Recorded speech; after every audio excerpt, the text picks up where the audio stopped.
선교 출발부터 복귀하기까지 살아계셔 인도해 주시고 간증하게 해주신 하나님 아버지께 감사드립니다. 안녕하세요. 저는 네팔 선교 간증을 하게 된 정지은입니다. 어제 새벽에 한국에 도착하였고 하나님께 받은 은혜를 빨리 나누기 위해 올라왔습니다. 김동희 목사님께서 청년의 때에 시간을 내어 하나님을 찾아야 된다라고 매번 말씀하셔서 단기 선교를 사모하는 마음은 있었지만 불가능할 것 같아 마음을 내려놓았는데 목자가 네팔 선교를 가보지 않겠냐고 전화가 왔고 믿음으로 선포하자라는 생각으로 바로 신청을 하였습니다. 전화를 끊자마자 불안한 마음이 들었습니다. 저의 약 6년간의 일상은 퇴근 시간, 출근 시간이 정해지지 않은 분주한 삶의 연속이었고 2주라는 긴 휴가는 상상도 할 수 없었기 때문에 평일에는 가지 않았던 교회에 나가 기도하였습니다. 하나님은 제 기도를 들으시고 직장 상사의 마음을 움직여 주셨고 전체 일정을 조율하여 주셔서 인사팀에서도 아무 문제 없이 승인되게 하셨습니다. 선교 준비 기간 동안 로마서를 묵상하면서 믿음은 무엇일까? 아무도 믿지 않는 가정에서 나에게 믿음 주시고 불순종하여도 끝까지 나를 포기하지 않으시는 하나님은 누구실까라는 마음이 크게 생겼고 하나님께 이렇게 기도했습니다. 하나님, 저는 도저히 갈 수 없는 상황임에도 불구하고 가기로 결단했고 분주한 삶을 쪼개어 선교 일정을 준비하니 선교 기간 저에게 하나님의 기적을 보여주시고 저에게 큰 은혜 주세요. 하나님이 저에게 은혜 주실 것을 확신했고 설레이고 기쁜 마음으로 네팔로 떠나게 되었습니다.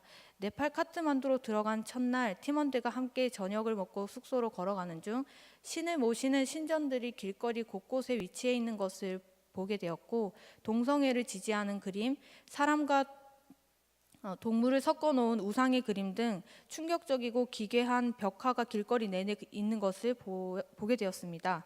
또한 네팔의 선교를 위해서는 네팔의 문화를 먼저 알아야 한다는 선교사님의 말씀에 문화를 살펴보았는데 코끼리의 얼굴을 가진 사람, 팔이 여러 개 달린 사람, 설명하기도 어려운 이상한 우상을 만들어 두고 그 앞에 절을 하고 꽃을 뿌리고 밥과 음식을 우상이 그려진 돌판에 묻히는 등 어른들뿐만 아니라 그들의 자녀인 아이들도 우상 숭배하는 모습이 삶이며 일상이었습니다.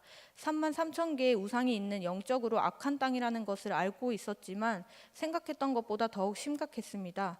저는 하나님을 모르는 네팔 땅에 대한 안타까운 마음 한편 저의 처음 기쁘고 설레는 기대와는 달리 이렇게 우상 숭배가 가득하고 영적으로 악한 땅에 왜 나를 보내셨지? 라는 두려운 마음과 기도를 해도 사랑이 없는 제 모습이 답답하게 느껴지는 시간의 연속이었습니다.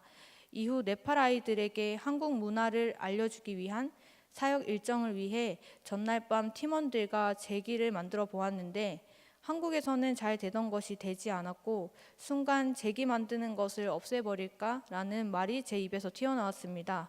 답답했지만 모르겠다 하며 잠이 들었습니다. 그날 아침 기도하는데 하나님께서 제기 만드는 것은 중요한 게 아니다. 내가 너에게 준 사랑을 다시 아이들에게 전하는 마음으로 대한다면 내가 일을 하겠다라고 말씀하시는 마음이 강하게 들었습니다. 하지만 막상 아이들을 만나니 빡빡한 일정 속에 마음이 분주해졌고 사랑하는 마음보다는 내가 준비한 것을 정해진 시간 안에 끝내야지라는 마음이 더 컸습니다. 그날 마지막 일정으로 아이들과 농구를 하다가 저는 발목을 크게 삐게 되었습니다. 저는 그래서 그 이후 한국에서 준비했던 워십이나 문화사역 등 모든 일정에 온전히 참석하지 못하게 되었습니다. 선교사님은 침수를 배우신 다른 선교사님께 침을 맞으러 가자고 하셨고 저는 3일 내내 사역 중간중간 빠져나와 침을 맞으러 다녔습니다.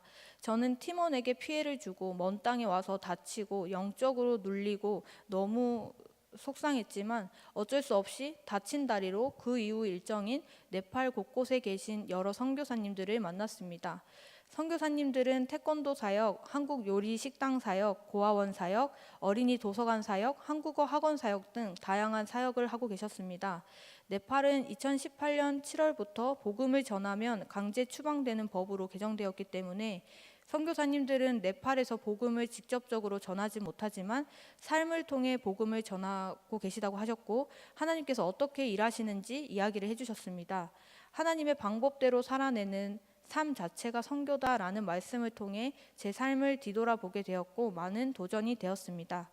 저는 다친 다리 덕분에 혼자 묵상하거나 따로 빠져나와 선교사님과 이야기할 수 있는 시간이 많았고 그러던 중 묵상하다가 하나님께 내가 이렇게 했으니 은혜 주세요라는 내가 먼저인 잘못된 기도와 내가 했다는 교만한 생각에 죄를 지으니 하나님께서 나의 다리를 삐게 하셔서 내 힘으로 일을 하지 못하게 하시고 잠잠히 하나님께서 하시는 일을 바라보게 하셨구나라는 깨달음이 왔습니다. 그제야 비로소 하나님께서 네팔 땅에서 어떻게 일하시는지, 하나님이 누구신지, 각 사람에게 어떠한 은혜를 주시는지 보여주셔서 마음이 평안해졌고 감사했습니다. 하나님은 나를 너무 사랑하시며 나에게 맞는 방법으로 깨닫게 하시고 나를 도와주시는 분이심을 다시 한번 선교 기간 느끼게 되었으며, 의심하지 말고 순수한 믿음으로 구하며 나의 가치관과 욕심을 내려놓고 하나님의 시선으로 세상을 보게 해달라는 기도 제목이 생겼습니다. 마지막으로 말하고 싶은 것은 네팔 땅은 생각보다 심각한 우상 숭배의 땅입니다. 저는 네팔 땅에서 두려움과 무서움을 느꼈지만 감사했던 것은 네팔 현지 교회 목사님과 아이들의 순수한 믿음이었습니다.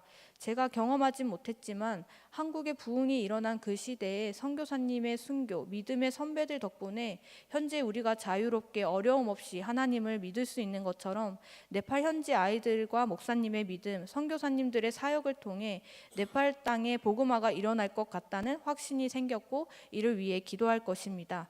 네팔의 아이들은 인도로 끌려가 인신매매 되기도 하며 화장터 옆에서 솜사탕을 팔고 부모가 자녀를 다른 집 가정부로 팔기도 하고 그냥 버려지는 경우가 너무나 자연스럽고 많다고 합니다. 이러한 아이들을 위해 기도를 부탁드리며 유일하고 진리 되신 하나님을 만나 네팔 땅의 우상 숭배가 사라지고 복음화가 일어날 수 있도록 기도와 관심을 부탁드립니다.